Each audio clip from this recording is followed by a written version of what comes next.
Tommy, we get a lot of people asking questions and searching for information on shingling their roof.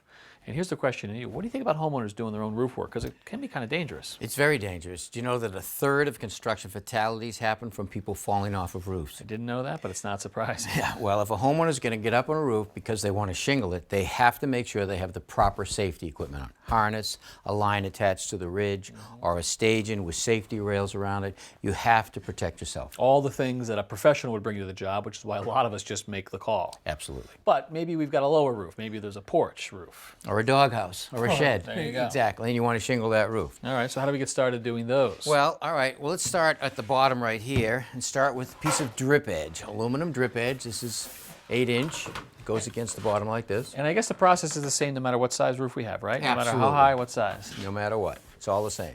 Now this drip edge is actually to break the surface tension. When the water runs down the shingle, it clings to the edge of the shingle, runs down, and wants to run back up. This stops it and runs down, and this little kicker right here makes the droplets fall away from the fascia board. And that's part of the reason why you do not have this tight to the fascia. There's a big gap there. Right. I like to have a gap about the thickness of my fingers because I don't want the water droplets clinging to the fascia board, causing it to rot. So what I like to do is I like to take it and push it up tight to the fascia board, and I put a little pencil line at the top of it on each end of the house. I then snap a line between them to get a nice straight edge, pull the drip edge down about 1/2 inch away from that line, and that creates a nice gap between the kicker and the fascia board. Now I just nail it in place.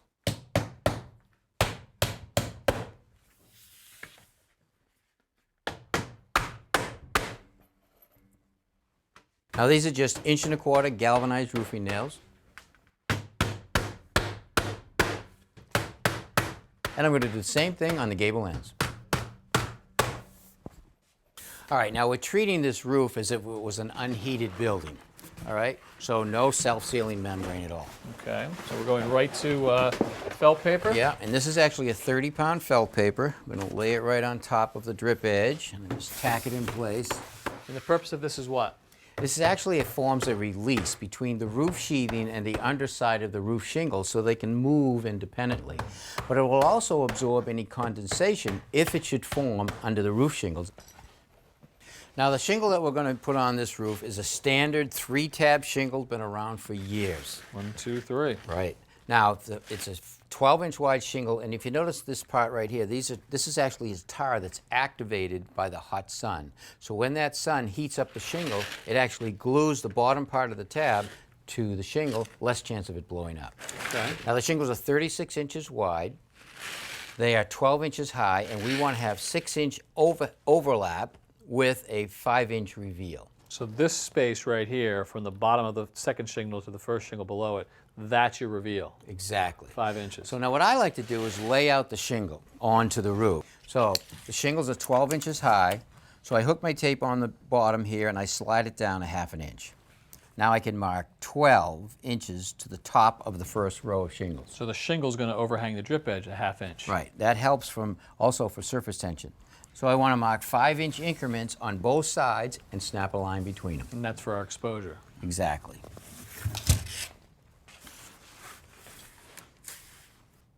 Now the chalk lines really ensure that our rows are going to be straight across the roof.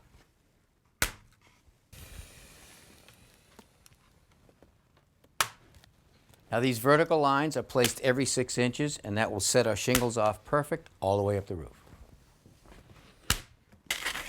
Okay, now let me show you what I did here.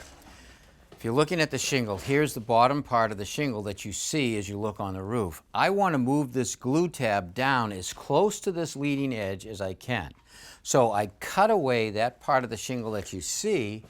That allows me to take this shingle and slide it down onto the roof, overhanging my drip edge about 1/4 inch.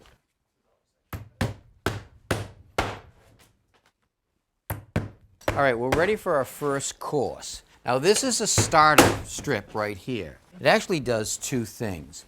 First of all, it moves this glue strip down to the edge where I want it, lessening the chance for this to blow up.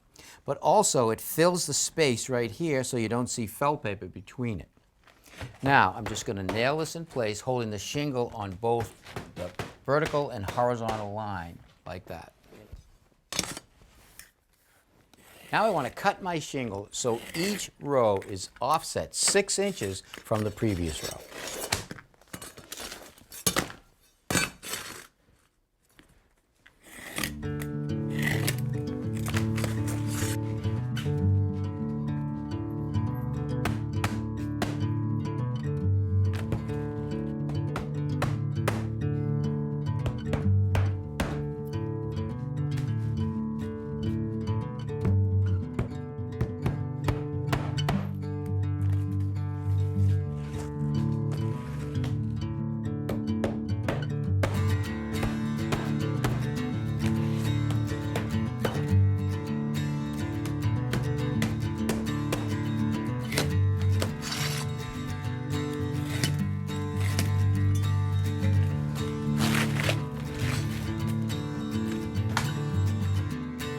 To cap the roof, we cut the shingle into each individual tab and overlap them 5 inches.